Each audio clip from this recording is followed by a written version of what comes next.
Guys, tapusin na natin to. Bukas na yung defense natin. Guys, ako nasa Pancit Canton ha. So, ganito lang gagawin dito, be ha. Ilalagay mo lang to dito, tapos papalitan mo lang tong buong to. Ah, okay. Gets ko na. Okay, sige.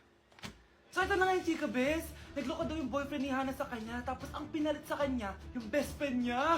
Uy, pre, open na. Ako magtatank, pre, ha. Sige, ako magmamarksman, ha. Ayan, patayin mo! Ayan, habulin mo, habulin mo! Patayin mo! KS! Ang KS mo naman! Talo na naman! Isa pa! Yoko na!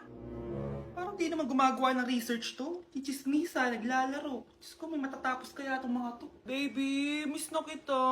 Puntahan mo ako after mo dyan, ha. Oo, tatakas ako. Wait ka lang, ha? Hoy, ano tatakas, ha? Ah, joke lang yun. Umayos ka. Wait ka lang. Bakit wala pa to? Guys, anong oras na wala pa tayo nasisimulan? Oo nga, tumulong naman kayo. Let's go, guys. Kaya natin to bukas. Okay, next group. So, anong title ng research paper nyo? Miguel? Ako po, ma'am.